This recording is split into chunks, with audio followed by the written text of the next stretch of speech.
একটা নেতা স্টেজ থেকে আর একটা দলের নেতাকে গালি দিচ্ছে, ঠিক কি না?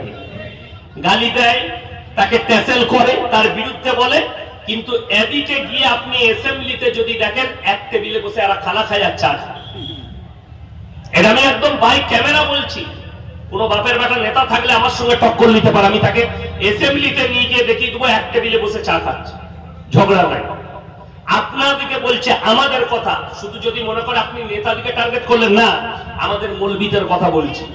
এই স্টেজে কেউ কিয়াম করে না, কেউ কবরে সিজদা করে, কেউ করে না। এই নিয়ে যে ঝামেলা দেখছেন, আমাদের যখন রাস্তায় কোনো চায়ের দোকানে হোটেলে দেখা হয়, তখন আমরা হুজুর করে সালাম মুসাফা করে এক টেবিলে চা খাই। মারামারিটা খালি স্টেজে, হোটেলেও নাই, বাড়িতেও নাই। যেমন আপনাকে বলি, আমাদের সমাজে মারামারি কোথায়? স্টেজে হয়, মসজিদে হয়, সব জায়গায় হয়। কিন্তু বেটার বিয়েতে, বিটির বিয়েতে ঝামেলা শুনেছে? বলে অমুক জায়গায় দিচ্ছি, বলে ঘরটা কি আছে? বললে দেওবানি ঘর, পয়সা আছে দিয়ে দেওয়া, অসুবিধা নেই। ঠিক বললাম না ভুল বললাম? ঘরটা কি? আহলে হাদিস ঘর। কি আছে? না, পয়সা অনেক, ব্যবসা বড় আছে, অসুবিধা কিছু না, দিয়ে দিলে। ওইখানে ঝামেলা নাই, যত ঝামেলা স্টেজে। কথা বুঝতে পারেননি? আমাদের দেশে কোন ছেলে যদি জোরে আমিন বলে, মসজিদ থেকে তাকে বার করে দেয়। কোন ছেলে যদি দোয়া না করে, তাকে মসজিদ থেকে বার করে দেয়।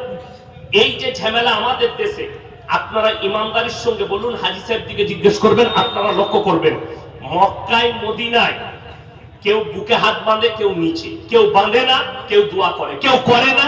শুনেছেন মক্কায় মারামারি হয়েছে? তাহলে তোমার থেকে দিন তারা বেশি বুঝে না, তাহলে তুমি দিন বেশি বুঝো যে তুমি মারামারি করছো। আমি বোম্বেতে একটা মসজিদে ঢুকলাম, তো সবাই বসে আছে। কখন? ইকামতের সময়। আমি দাঁড়িয়ে গেছি, আমি জানি না যে এটা বেরেলভি ভাইদের মসজিদ। আমার সময় হয়েছে, আমি ঢুকে গেছি, মসজিদ পেয়েছি। তো সবাই বসে আছে, আমি দাঁড়িয়ে গেছি। নামাজের পর একজন বৃদ্ধ বাবাজি বলছে, তুম সালে ওয়াহাবি হো, ইহাঁ পে কিউ আয়া? ইয়ে হামারা সুন্নিयों का मस्जिद।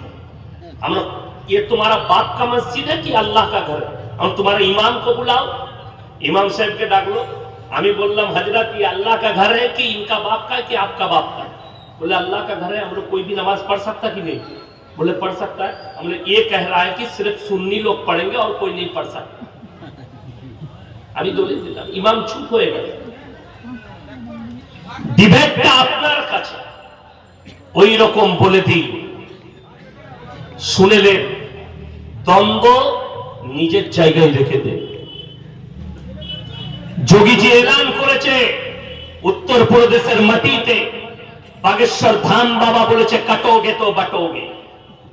আজ মুসলমান কাটছে খালি বাটার কারণে। মুসলমান বেটে গেছে, কেটে গেছে। তাদের স্লোগান আপনি ধরেলেন না, কাটোগে তো বাটোগে। আরে একটা মসজিদ ভাঙলে দেখবো না, সুন্নিদের মসজিদ না, দেওবাদীদের না, আহলে হাদিসের। ঝাঁপিয়ে মুসলমানকে পড়তে হবে মসজিদ, আল্লাহর ঘর বাঁচাতে হবে, কারো বাপের নয়। ঠিক কিনা কথা বলে? এই আদর্শ যদি মুসলিমের কাছে চলে আসে, এরা আমাদের মসজিদে হাত লাগাতে পারবে না।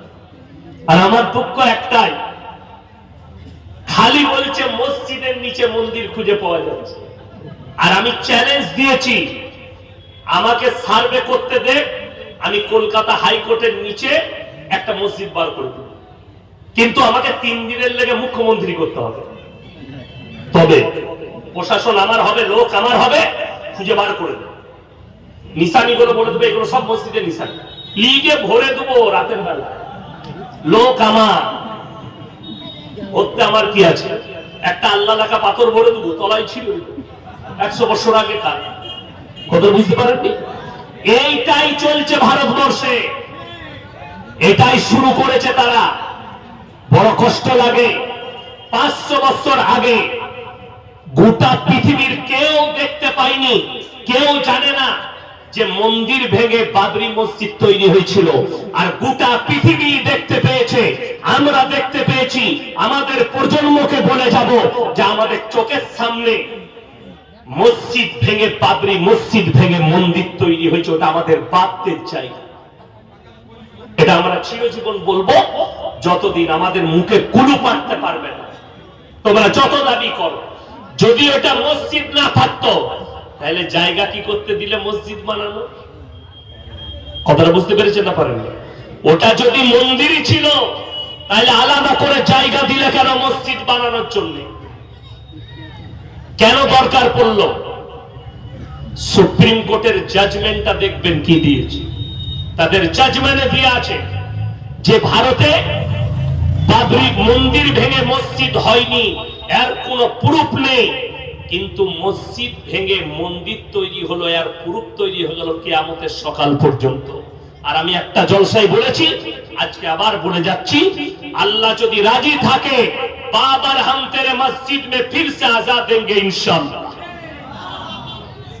আল্লাহ যদি রাজি থাকে বাবরের মসজিদে আবার একদিন আজান হবে, এটা কোনো সন্দেহ নেই। আর যারা মনে করছেন মসজিদ ভেঙে দিয়ে আল্লাহর ডাক বন্ধ করে দেব, তোমার জানা নাই হে মুসলমান, পৃথিবীতে 24 ঘন্টা দিন এবং 24 ঘন্টা রাত্রি। আপনি খোঁজ নেন, আমেরিকায় এখন ভোরের বেলা, আমেরিকায় কি বেলা বললাম? ভোরবেলা, এখন ফজর হচ্ছে তাদের, এই সকাল হয়েছে, জোহরের নামাজ হয়নি মনে হয়। যখন আমাদের সকাল হবে তখন তাদের সন্ধ্যা হয়। ভেবে দেখলে পশ্চিমে আজান শুরু হয়, সন্ধ্যা হতে হতে আর একটা দেশে আবার আজান শুরু হয়ে যায়। বাংলাদেশে শেষ, ভারতে শুরু, ভারতে শেষ, পাকিস্তানে শুরু, পাকিস্তানে শেষ, আফগানিস্তানে শুরু, আফগানিস্তানে শেষ, ইরানে শুরু, ইরাকে শুরু, জর্দানে, লেবাননে, আমেরিকায়, লন্ডনে, ব্রিটেনে, পৃথিবীর গোটা কোনায় কোনায় আল্লাহর আওয়াজ 24 ঘন্টা গুনছে। এটা পৃথিবীর শক্তি নাই যে আল্লাহর নামটা মিটিয়ে দিই। জোরে বলুন সুবহানাল্লাহ। শত চেষ্টা করলেও পারবেন। এরপরে আমি বক্তব্য শুরু করছি। আমার ভাই, কোরআন সত্য কিতাব না মিথ্যা? সত্য। পৃথিবীতে